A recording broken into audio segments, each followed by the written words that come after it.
नेपाल केवल हिमाल र मन्दिरहरूको देश होइन। यहाँ लुकेका छन् यस्ता रहस्यहरू जसले विज्ञानलाई प्रश्न गर्छन्, आस्थालाई झनै बलियो बनाउँछन्। आजको भिडियोमा हामी जान्नेछौँ नेपालका 5 अद्भुत वैज्ञानिक र धार्मिक दृष्टिकोणले अनौठा रहस्यहरू जुन आजसम्म पनि पूर्ण रूपमा बुझ्न सकिएका छैनन्। साथीहरू, सुरु गरौँ आजको पहिलो रहस्यबाट। पशुपतिनाथको शिवलिङ्ग सधैँ तातो रहनुको रहस्य। पशुपतिनाथ मन्दिरको मूल शिवलिङ्गमा जति पटक छोए पनि सधैँ हल्का तातो महसुस हुन्छ। जाडो महिनामा पनि यो लिङ्ग चिसो हुँदैन भन्ने विश्वास छ। पुजारीहरूले बिहानको बेला लिङ्गमा जल चढाउँदा त्यसको बाफ निस्किएको देखिन्छ। के यो आध्यात्मिक ऊर्जा हो कि कुनै भूगर्भीय शक्ति? अब कुरा गरौँ वैज्ञानिक दृष्टिकोण। भूगर्भविदहरूका अनुसार काठमाडौँ उपत्यका भौगर्भिक रूपमा सक्रिय क्षेत्र हो। केही ठाउँमा जमिन मुनि जियोथर्मल हिट अर्थात् तातो स्रोतहरू पाइन्छ, जसले मन्दिरको ढुङ्गा सधैँ न्यानो राख्छ। यसको धार्मिक मान्यता हेरौँ। हिन्दू धर्ममा शिवलिङ्गलाई चेतनाको प्रतीक मानिन्छ। सधैँ जागृत, सधैँ सक्रिय पशुपतिनाथको लिङ्गमा ब्रह्मा, विष्णु र रुद्रको समावेश रहेको उल्लेख स्कन्द पुराणमा पाइन्छ। के शिव सजीव रूपमा उपस्थित छन् पशुपतिनाथमा? यो रहस्य आज पनि विज्ञान र भक्ति बीचको गहिरो बहसको विषय हो। त्यसै गरी दोस्रो रहस्य रहेको छ रामबहादुर बमजन, ध्यानको महासागर कि अकल्पनीय रहस्य? वर्ष 2062 साल, बारा जिल्ला। एक किशोर जङ्गलभित्र गहिरो ध्यानमा तल्लिन्छन्। न खाना, न पानी, न कुनै हल्ला, न कुनै हाउभाउ। 96 दिनसम्म लगातार ध्यान। कतिले उनलाई बुद्धको अवतार भने, कतिले ठगीको सञ्जाल। के थियो त घटना? बमजनको ध्यान हेर्न हजारौं मानिस पुग्थे। उनलाई घेरामा राखिएको थियो, नजिक जान दिइँदैन थियो। बेलायतको डिस्कभरी च्यानलले डकुमेन्ट्री समेत बनायो यसमा, the boy with divine power. अब यसको वैज्ञानिक विश्लेषण हेरौँ। यस्तो लामो उपवास मानव शरीरका लागि घातक मानिन्छ, तर ध्यानको गहिरो अवस्थामा शरीरको चयापचयन अथवा मेटाबोलिजम अत्यन्त न्यून हुन सक्छ, जसले यस्तो अवस्थामा सम्भव बनाउँछ। अब कुरा गरौँ विवाद र रहस्यको। कतिपय रिपोर्टहरूले रातको समयमा उनी गायब हुने, खाना पाइने कुराको आशंका उठाएका थिए। उनका अनुयायीहरूलाई प्रश्न गर्न गाह्रो थियो र पत्रकारहरूलाई धेरै पटक त्यो भित्र जान रोकिएको पनि थियो।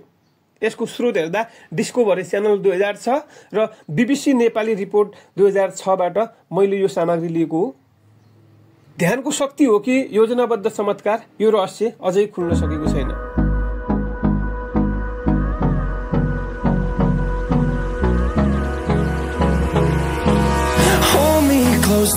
त्यसै गरेर तेस्रो रहस्य रहेको छ ताप्लेजुङको रातो वर्षा।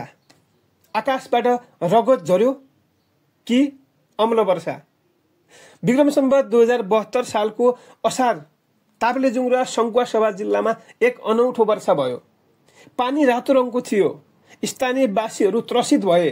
दैवी सङ्केत भन्दै पूजा अर्चना सुरु गरियो। अब वैज्ञानिक विश्लेषण हेरौँ। नेपाल मौसम विभागले वर्षाको नमुना परीक्षण गर्दा अल्गी भेटिएको थियो, अल्गी स्पोर्स।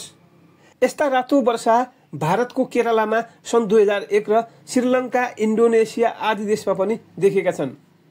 यसको सम्भावित कारण हेरौँ। ट्रेन्टफोलिया नामक अल्गीको कारण वर्षाको पानी रातो देखिन सक्छ। हावाबाट ल्याइएको सहारा डिजर्टको रातो धुलो पनि यसको कारण बन्न सक्छ। यसको स्रोत रहेको छ department of hydrology and metrology Nepal. के यो वातावरणीय प्रभाव हो कि प्रकृतिको रहस्यमय सङ्केत?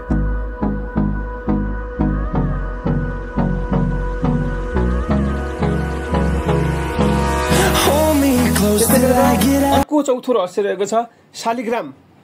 शालिग्राम पत्थर होइन, जीवित भगवान। यस विषयमा रहस्य हेरौँ। कालीगण्डकीको नदीको किनारमा पाइने शालिग्राम पत्थर काला, गोलाकार, भित्र सर्प जस्तै आकृति भएको हिन्दू धर्ममा यसलाई भगवान विष्णुको साक्षात स्वरूप मानिन्छ। यसको वैज्ञानिक विश्लेषण हेर्दा शालिग्राम एमोनाइट नामक सामुद्रिक जीवको जीवाश्म हो। यसको उमेर 6 देखि 10 करोड वर्ष पुरानो हुन सक्छ, जब हिमालय क्षेत्र समुद्रको तल्लो भाग थियो। यसको धार्मिक पक्ष हेर्दा शालिग्राम पूजा गर्दा विष्णुको कृपा प्राप्त हुन्छ भनिन्छ। तुलसीसँग विवाह गरेर शालिग्रामलाई घरमा राख्दा पुण्यको वर्षा हुने विश्वास समेत गरिन्छ। जब विज्ञानले समुद्र जीव भन्छ, धर्म भन्छ, यी भगवान हुन्, के यी दुवै सही हुन्?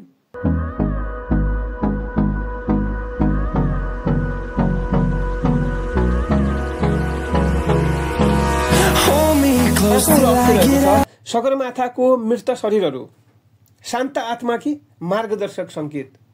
सगरमाथा चढ्ने क्रममा मृत्यु भएका आरोहीहरूका शवहरू आज पनि त्यही छन्, हिउँमुनि चट्टानको छेउमा, केही खुला ठाउँमै। Green Boots, Sleeping Beauty, Rainbow Valley यी शवहरूलाई चिनाउने नाम हो। 300 भन्दा बढी मृत्यु सगरमाथा आरोहणको क्रममा भइसकेको छ। डेथ जोन अर्थात् 8000 मिटर भन्दा माथि शरीर बोक्नु, हेलिकप्टर पठाउनु असम्भव जस्तै हो। अचम्मको कुरा त के छ भने यी शवहरू अर्ध बर्फमा वर्षौंसम्म जस्ताको त्यस्तै रहन्छन्। केही आरोहीहरूलाई मार्ग चिनाउने ल्यान्डमार्क जस्तै पनि बनेका छन्। यी शरीरहरू हिजोका सपनाहरू हुन् जो शिखर चुम्न नपाउँदै त्यही सदासम्म सुतेका छन्। नेपाल यहाँका पहाडहरू जति अग्ला छन्, यहाँका रहस्यहरू पनि त्यत्तिकै गहिरा छन्। यी 5 रहस्यले नेपाललाई के सोच्न बाध्य बनायो? कमेन्टमा लेख्नुहोस्। र यस्तै ऐतिहासिक, धार्मिक र वैज्ञानिक विषयमा भिडियो हेर्नको लागि रोयल राम अफिसियल युट्युब च्यानललाई सब्स्क्राइब गरिदिनुहोला।